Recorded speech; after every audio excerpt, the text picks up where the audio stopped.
The valley they entered that morning was a narrow wound between two barren ridges, its floor a tangle of dry reeds and white cracked stone. Sunlight poured in without mercy, bathing the land in blinding sheets of heat. Each step crushed brittle stalks that broke with the sound of old bones, and the air shimmered above the dust. By midday, the last skin of water was down to a few swallows, and the pilgrim's shoulders had begun to sag. The wanderer walked in the middle of the group, his pace steady, neither pressing forward nor lagging. His eyes traced the folds of the valley walls as though he were reading an old script hidden in the rock. By late afternoon, cracks had opened to the party's composure. One man stumbled, another man snapped at his companion for brushing past him, yet the wanderer's face remained calm, his mouth curved in a faint, almost private smile. He assured everybody, "We will find what we need," in a quiet voice, carried just enough to be heard by the folks over the scuff of boots. Near dusk, as shadows lengthened from the ridge tops, they found a crease in the land where a thin stream ran cold over dark stones. The sight pulled gasps from the pilgrims, and they rushed forward, cupping water into their mouths and splashing it over their faces, the first coolness in days seeping into their bones. The wanderer sat with his back against a boulder, head tilted toward the sky. He did not think of the journey's distance or of the dangers ahead. There was a warmth in his chest that numbed his own breath. If this was nourishment, it was not of bread or wine. It was of something that seeped through the soul and, somehow, into his body. The next day brought a different trial. The land ahead was narrowed into a familiar road, one marked on their maps as a safe, swift way north. They were already turning towards it when the wanderer stopped in the middle of the path. His brow furrowed slightly, and he lifted his face towards the windless sky. For a long moment, he stood still, listening to something that nobody else can hear. He said, "No, no, not this way." His voice was low but certain. The pilgrims exchanged glances, and the detour would slow them and push them on a rougher terrain, but there was a weight in his tone that made his argument seem right and everything else seem foolish. They turned instead toward a scatter of rocks at the base of a low ridge, where the wanderer led them to a hollow out of sight of the road. The air there was cooler, the stones casting deep shadows across the sand, and they set up camp without further questions. It was well past nightfall when the sound came. Boots striking hard on the earth, the flicker of torchlight weaving through the dark. A patrol marched down the road they had nearly taken, the armor dull red in the firelight glow. Voices clanged and echoed in the stillness, and more than one torchbearer peered in the darkness as if seeking for shapes of folks. From the hollow, the men held their breath, and when the patrol passed out of sight, someone let a slow exhale out and muttered, "If we'd just gone that way." And the wanderer only bowed his head for a moment, a shadow of gratitude softening his face. They continued on, and one evening, with the ridges darkening against the burnished sky, they made camp among the remains of an old wall, and someone lit a small fire, and talk drifted toward the Ash King's spreading influence. The air grew heavy. The wanderer, sitting cross-legged on the far side of the flames, began to sing. It was not the commanding voice of Starborn that had once led processions through Arendtvale. It was lower now, unadorned, and it carried the cadence of a memory rather than triumph. The hymn was an old one, older than the oldest in their company had ever lived, yet its notes wove through the air like a golden thread. On a moonless night I wandered, candle deep by hidden flame, past the gates of ash and silence, past the towers where bells once rang. Not a watchman's torch did find me, not a sentry marked my quest. For my house my heart lay empty, and the flame had bid me rest. Through ruins I moved unshaken by the secret path of years. In the darkness none could follow, none to see my shedding tears. Only love did guide me, brighter far than the sun, to the place I knew was waiting, where the lover meets the one. Oh, the night that gently took me fairer far than breaking morn, night that bound the flame and bearer, night where both to one were sworn. On the altar of my longing lay the fire in secret sleep, and the cedars whispered blessings, and the stones their vigils keep. From the high gate came a figure like a wind in moonlit field. As I reached out for his comfort, he bent low and struck my head. Though my temple burning and my senses fled the flame, yet pain was more than my healing, and the loss a greater gain. Then I leaned into his keeping, all burdens were loosed away. On his breast my face lay hidden, and my soul forgot the pain. All the courts of earth grew silent, all the lilies bowed to see, for the flame had claimed its vessel, and the flame had kindled me. The group grew quiet, leaning unconsciously towards the sound. Even when the song ended, its weight lingered, filling the space between them with something unspoken. Through all this journey, the ache for the fire remained in him, but it was no longer a raw wound. It had changed into something sweet in its own way, a longing that carried peace along with the desire. The nights were still cold, the roads still uncertain, yet he moved as though held by a steady, unseen hand. As the land rose toward the outer hills of Vale, their pace quickened. In the distance, broken towers caught the last light, their jagged silhouettes standing against the dusk. The wanderer paused on a rise and looked out over them. Whatever lay ahead, his house was stilled, and he would walk into it unseen, carrying the flame no eyes could mark, but every soul could feel.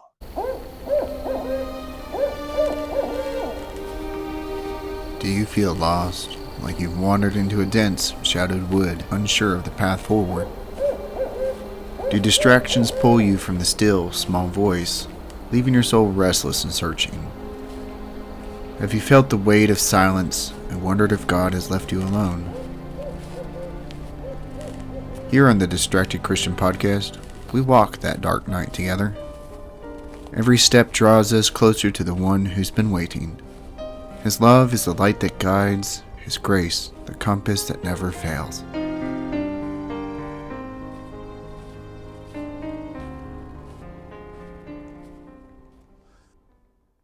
Welcome back to the Distracted Christian Podcast, a production of Fresh Ground Theology. I'm your host, Nate Labradorf, and I'm grateful that you're here, breathing in this moment after the journey we just shared.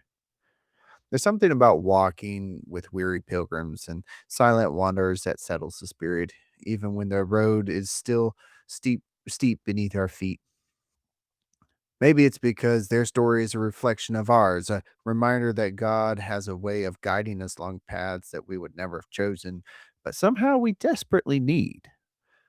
Today, we step into a similar mystery with St. John of the Cross, and he's our companion, and he wrote, of course, The Dark Night of the Soul, and we are in Book 2, chapters 13 and 14.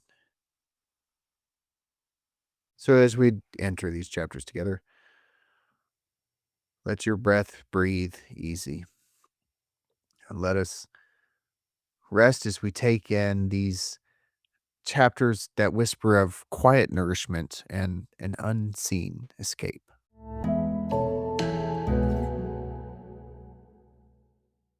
Hey, we'd love for you to join us on Patreon. If you're enjoying the show and want to help it grow, come check out our page and sign up. Members get access to bonus content like small groups, Bible studies, and a lot more. Also, we have a book on the Jesus Prayer over at Amazon. It's a great way to support the show and to walk deeper with Christ on your journey. So you can find all these links at freshgroundtheology.com. Chapter 13 opens with a distinction that John has been building towards for some time. And it's worth pausing to really try to understand his theology here because it really shapes everything that follows after this. John tells us that the soul has two primary faculties at work in this dark night of contemplation.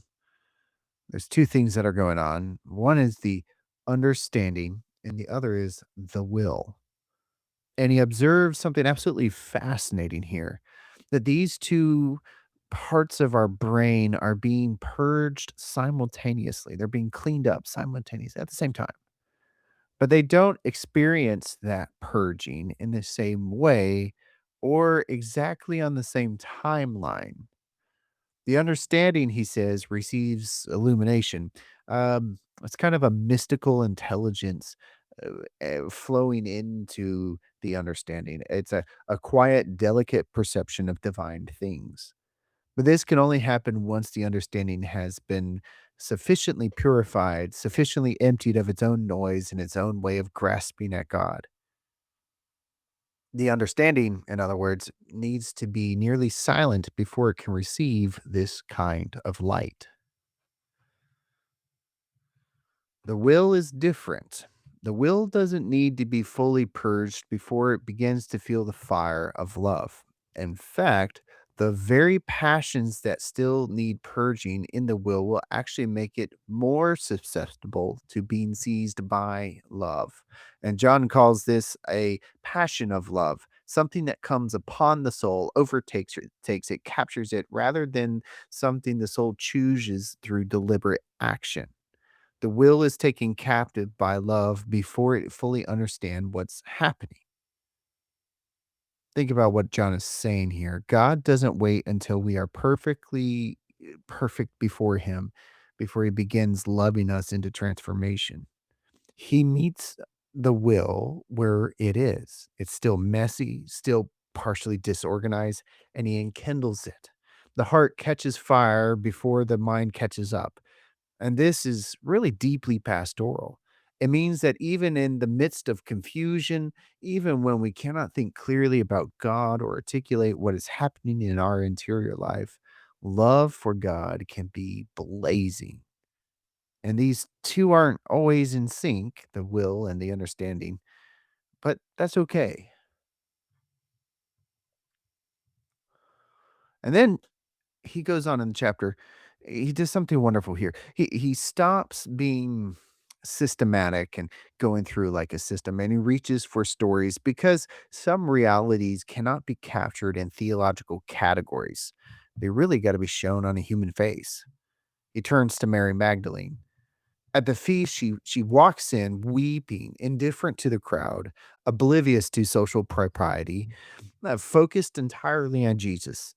At the tomb, she arrives before dawn with her ointments, undeterred by the sealed stone and the soldiers. And then, this is the detail John really wants us to note, she asks the man she mistakes for the gardener whether he has taken the body. And if so, would he please tell her where so she can go get it? John notes with a kind of affectionate amusement by any rational standard, this is a slightly absurd question. If someone had stolen a body, they would hardly tell anybody about it. But that is precisely John's point. Love at this intensity does not calculate rationally. It assumes that everyone must share its single overwhelming preoccupation. It cannot conceive that there is anything else worth wanting. It throws itself at every door, including unlikely ones, because it must. This is the soul in later stages of the Dark Knight's purgation. It has been wounded by love so deeply that it moves with a kind of holy recklessness. John compares it to a loneliness or a she bear searching frantic and urgently for her cubs. He quotes Rachel's desperate cry to Jacob, saying, "Give me children, else I die," as an image of the soul's aching need for union with God. The longing has become its entire interior weather. And here's what makes it so striking: the soul feels so unworthy. It still knows itself to be miserable and imperfect. The understanding is still not fully illumined, but the will, captured and enkindled by love, is bold anyway. Love gives itself strength and a daring that its own self assessment would never generate. It presses towards union not because it feels ready, but because love does not wait for readiness. Now, if you're in that place, you feel simultaneously drawn to God and acutely aware of your own inadequacy. John is telling you that's not a contradiction. That is exactly what this stage of the journey feels like. This boldness is not arrogance. It's love pulling you forward faster than your self-knowledge can keep up.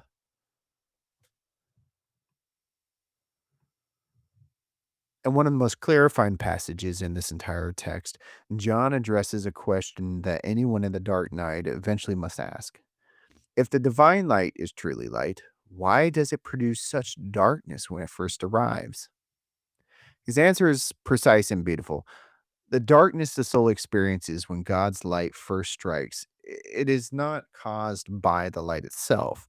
It is caused by what the light reveals. The light is always light.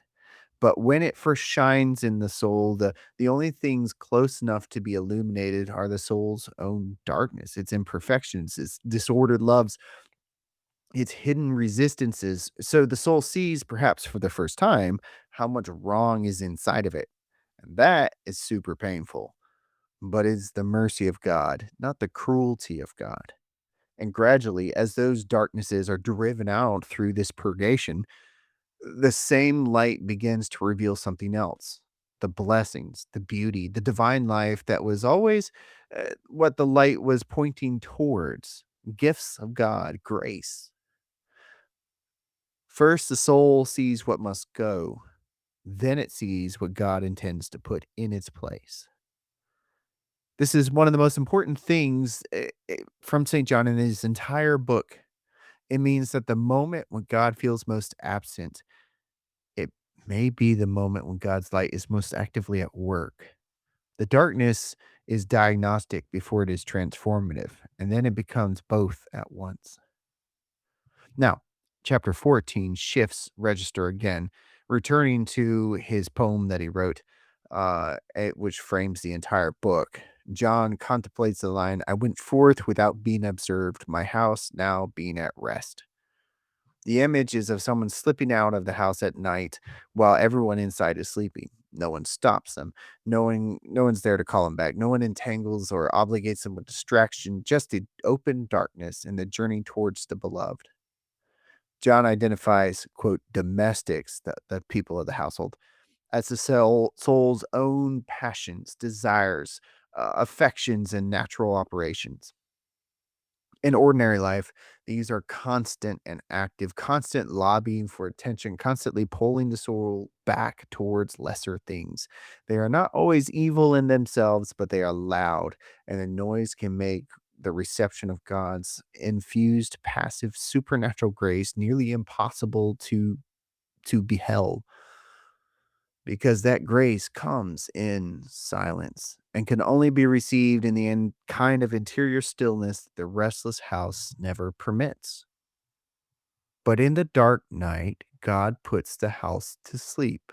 He quiets those passions, not by destroying them, but by temporarily suspending their grip. The soul finds itself strangely free. Not free in a comfortable, spacious way. The darkness is real, the disorientation is real, but free from the usual tyranny of the interior noise. And in that unusual quiet, it goes forth. John says something here that really stopped me the first time I read it. None can understand it unless it be the soul that has experienced it. For such a soul will look back and see with shocking clarity how enslaved it was, and how completely its peace depended on satisfaction of desires, how small and cramped its interior life had become in service to its appetites. It barely even noticed. And it will recognize that the life of the spirit is true liberty, a freedom it could not have imagined from inside the noise. The dark night, in other words, is the process by which the household is stilled so that the soul can finally leave home. We're not abandoning the self, but transcending the old noisy limits, going forth into something larger, something it could not reach while the desires were awake and demanding.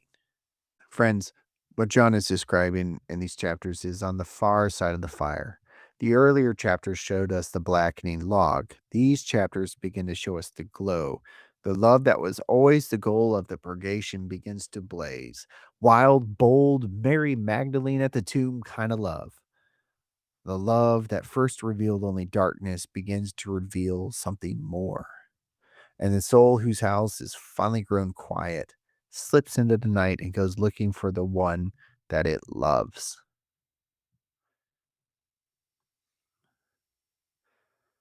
Friends, we need to go back to the Psalms again, I think, because what St. John of the Cross is describing in these chapters, all of this has ancient fingerprints on it. And I want you to show you where they're at. Particularly Psalms 42 and 43, and they belong together. Most scholars believe that they're originally a single poem and because they share a repeated refrain, a unified voice, a single dramatic arc. And that arc maps onto John's dark night with a precision that's almost startling, really. Not because the psalmist had read John, obviously, because psalmist was like 2,000 years before that, but because both are describing the same interior country. Different centuries, perhaps, different languages for sure, different circumstances, but the same God and the same human soul reaching for him in the dark. The psalm opens with one of the most famous lines in scripture. As the deer longs for the flowing stream, so my soul longs for you, O God. It is a beautiful image, and we have perhaps heard it so many times before, even on this own podcast, that its sharpness has been dulled for us. So let's look at this. A deer panting for water is not a deer on a pleasant afternoon stroll. The animal is in distress, parched, driven, urgent. The word translate longing or pants carries this physical description. It's the thirst has become an emergency. And immediately the psalm adds, my soul thirsts for God, for the living God. When shall I come and behold God, the face of God? There it is. That's the question right there. When shall I come? It is the question of someone who is not there yet, who is separate from what they need, who feels the distance as kind of a dying. This is not the psalm of someone resting contentedly in God's presence. This is the psalm of someone in the dark night, longing, thirsting, aware above all things about what is absent in them. John quoted Psalm 63's version of this thirst, but Psalm 42 goes somewhere even rawer because the psalmist immediately tells us what makes the thirst more acute. My tears have been my food all day and all night, while people say to me continually, where is your God? These exterior circumstances press the inward wound. Others are taunting him. Where is your God? Yeah, and their taunts lands because the psalmist himself is asking the same question from inside. He cannot feel God. He cannot access this living water, and the gap between what he believes and what he experiences is its own kind of anguish. And this is what John recognizes in chapter 13. He describes the soul's worst suffering in the dark night as not the darkness itself, but the fear that God has withdrawn, the anguishing thought that something has been irreparably lost. The taunting voice in Psalm 42 are the exterior versions of that interior accusation. And the psalmist, like the soul John describes, has not yet found the answer. But what that psalmist does next is crucial to see here. He says this: "These things I remember as I pour out my soul. How I went with the throng and led them in the procession to the house of God with glad shouts and songs of thanksgiving, a multitude keeping festival." He reaches into his memory. He cannot access God in this present moment. So he turns to what he has seen and known and experienced before. He remembers the procession, the crowd, the singing, the festival, the house of God when it was alive with worship. He remembers what it felt like to lead people towards this sanctuary, to be part of something holy and joy filled. And it was real.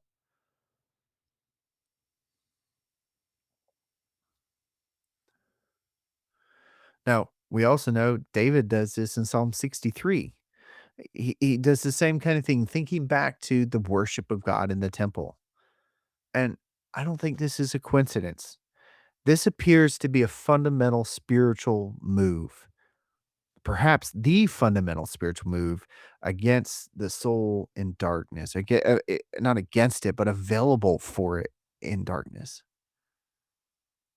When the present yields nothing, you mine the past for evidence.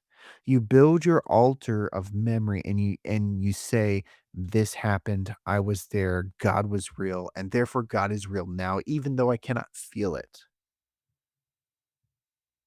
But notice how the psalmist does not simply comfort himself with the memory and then just move on. He says he pours out his soul. The remembering is not escapism. It intensifies the longing. He's not retreating into nostalgia. He is using the memory to name what he is missing, to give shape and specify his thirst.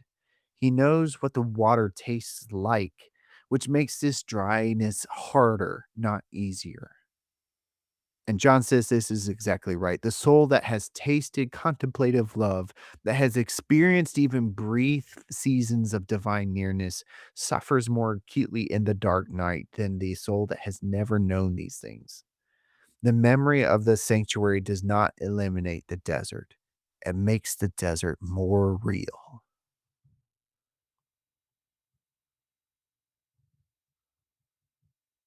Now, three times in these two Psalms, the poet interrupts himself with the same refrain.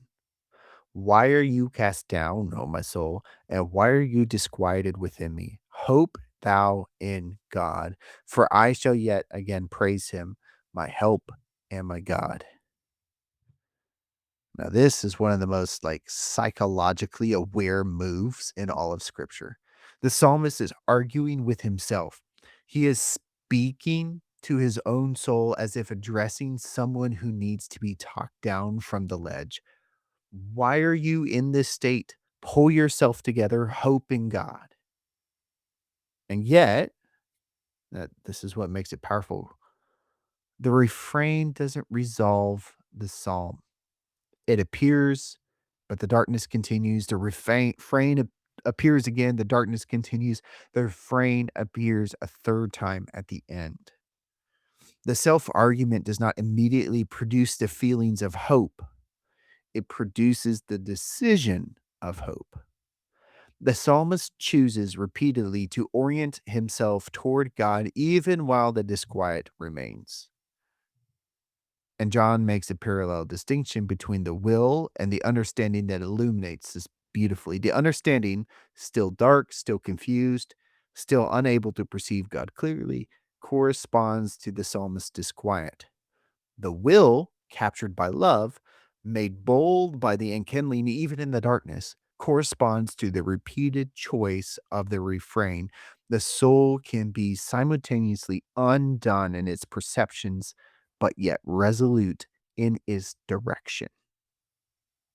These two things coexist in the psalm exactly as they coexist in John's description of the dark night of the soul. The psalmist does not pretend that the darkness is not dark. He says it openly. I am cast down. I am disquieted. My tears are my food. I am forgotten. He doesn't spiritualize his pain away. He embraces it, but he refuses to let that pain be the final word. He keeps interrupting it with a refrain, not because the refrain solves anything right then and there, but because hope must be exercised like a muscle, even when it doesn't feel natural.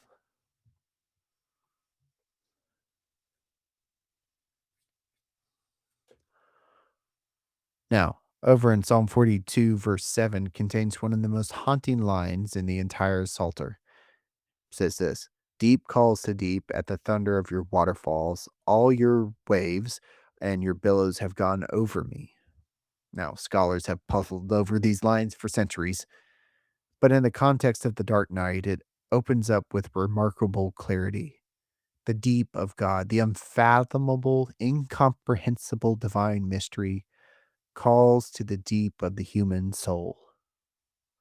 There's something in the human person that corresponds to something in God, a resonance that operates below the level of consciousness, below the level of thought or feeling or understanding.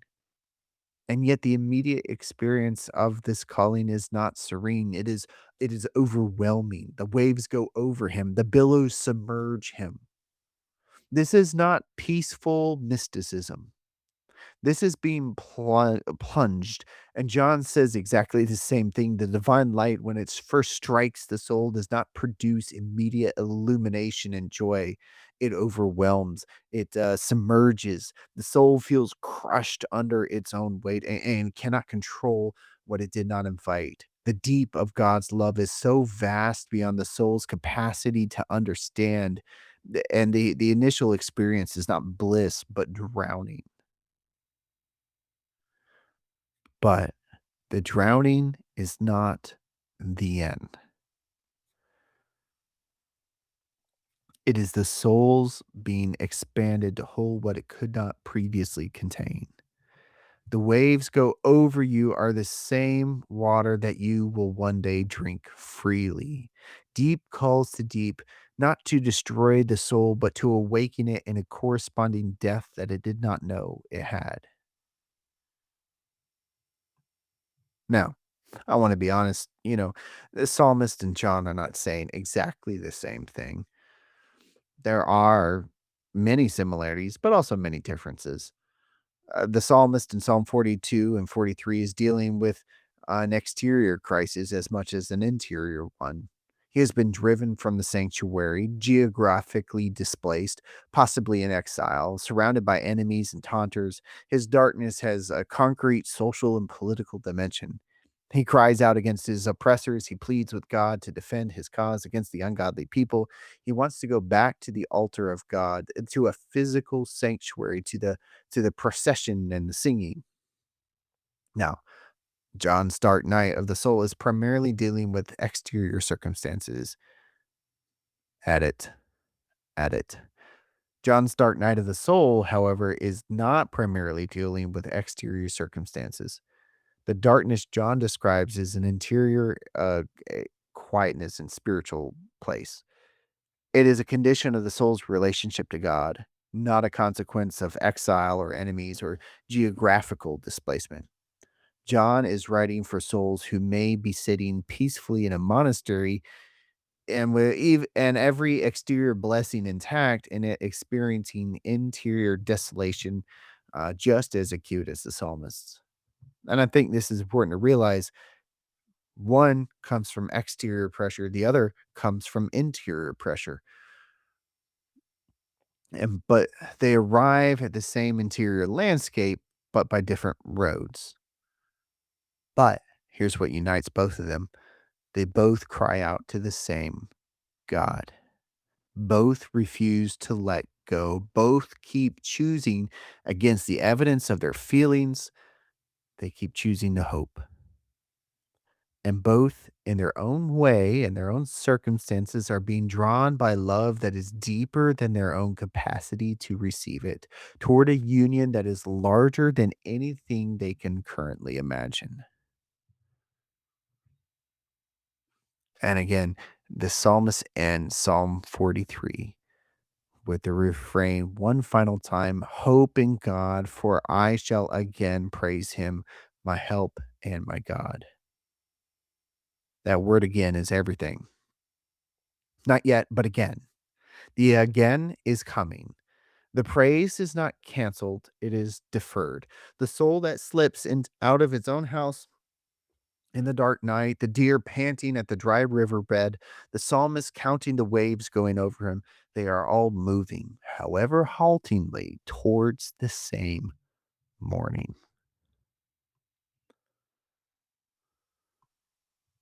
So here we are again at the place where we have to ask the honest question: what are we supposed to actually do with this? Because I'm aware that some of you listening to me right now are in the middle of what I have been describing to you. You are the deer at the dry riverbed. You are the psalmist counting the waves pounding him. You are the soul whose house has gone strangely quiet in a way that feels more like loss than freedom. And beautiful theology, however true, is a cold comfort if it doesn't give you something to hold on to in your hands. So, I'm going to give you 3 action steps like we normally do. First, give yourself permission to argue with your own soul. The psalmist does something in these 2 psalms that I think we have been subtly taught not to do in many of our church contexts. He talks back to himself.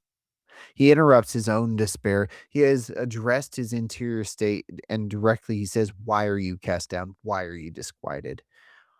He doesn't like shut it down and like, "I'm going to be peaceful," or "I have to be happy. I have to have the joy of the Lord." He doesn't do any of that. He doesn't praise chorus over his genuine anguish. He also doesn't surrender to the darkness and let it narrate everything. He argues repeatedly, persistently, even when the argument doesn't immediately produce the feeling of victory and hope. And I want to give you the permission to do that this week. If you're in that dark season, you do not have to pretend otherwise, but you also don't have to let that inner voice of despair go unchallenged. You can speak back to it. You can say out loud or on paper or in prayer, "This is where I am, yet I will hope in God. I shall praise him again." That that that word yet is one of the most powerful words in the spiritual life. You can never deny the darkness that you're in, but you can say the word yet and refuse to let that darkness be your whole life someday. Second, let the deep call to you. Psalm 42, deep calls to deep. It is not only a description of being overwhelmed, it is an invitation. There is something in you that corresponds to something in God, a deep that is most of us never has access to because we perpetually stay on the surface. We're busy, distracted, noisy. Our interior household is wide awake and clamoring. John tells us that the grace of God that he wants to give you, he comes to you in silence, passively in the dark, when your house is fully at rest. The psalmist and his displacement and anguish has been stripped of his usual access to the sanctuary, to the procession, to the glad shouts in the festival crowd, and he has been pushed below the surface. And it is there below the surface that the deep calls to deep. And here's what I want you to do this week. I want you to create one period of genuine interior silence. not background noise silence. Not the silence of scrolling through your phone or in a quiet room. I mean, silence of sitting still, putting on the phone face down, closing your laptop, and simply being present to whatever is happening inside of you. 5 minutes, 10 minutes, 15 minutes if you can do it. Don't try to manufacture a spiritual experience. That's how demons get in. Don't be performed and, performative or whatever. Just sit there quietly and let whatever it is come to the surface. The thirst, the disquiet, the longing, the grief, the questions you haven't let yourself ask yourself, the embarrassing moments, all of it. Bring it up to the light and hold it before God without immediately trying to resolve it. You may not feel anything remarkable, and that's fine. And in some ways, that's actually the point. You're not chasing a feeling, you are positioning yourself in the place where transformation happens, which is always beneath the noise.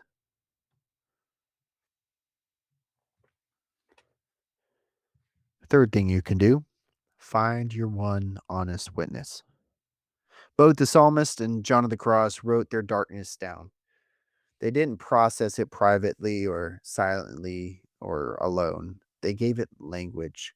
They let it become words that others could read and recognize in themselves. And across centuries, the worlds that have been finding their people, the ones who read Psalm 42 and feel with shock of recognition, this is exactly where I am. I thought I was the only one. You may not be called to write a psalm or a mystical treatise, but I want you to find some way to process that interior darkness so that you're not entirely alone. That darkness can become a place of isolation, and it compounds with the suffering with it. The soul convinces itself that no one will understand it, that the experience is too strange, or too shameful, or too theologically complicated to share with somebody or over coffee or another person.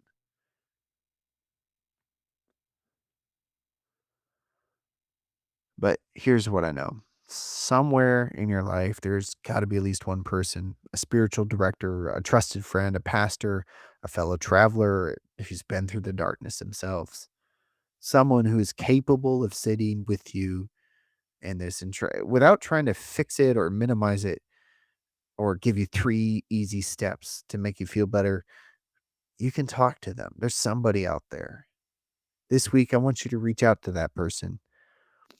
Not don't do the spiritual crisis for them. Don't perform. Don't seek advice or solutions. Just say, "I've been in a dry place and I haven't told anyone. Can we talk?"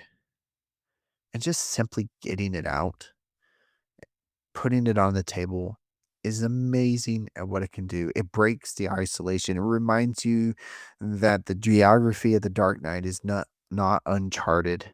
Others have been there. Others have gone through, and you are not alone in the darkness. Well, that's where we'll end it for today. Thank you for spending time with me at the Distracted Christian Podcast, production of Fresh Ground Theology. I know you could have filled this hour with just about anything, so the fact that you chose to sit here with St. John of the Cross and this strange, beautiful idea of God loving you through dryness really does matter. And a huge thanks to Anton Koryakov for the theme music and Desi Free Music for the music used in the background of the show. If you're listening on Apple Podcasts, Spotify, Google Podcasts, Amazon Music, or wherever, I appreciate if you leave a review and subscribe, and make sure to tell other folks about the episode. And if this helped you just a little bit, why don't you give us that rating, and share it with somebody who's wondering why God feels quiet right now. For show notes, more reflections, and other theological rabbit holes, head over to freshgroundtheology.com, and that's where we park the extras. I'm Nate Labrador. Thanks for listening. Stay faithful in the quiet, and we'll see you next time.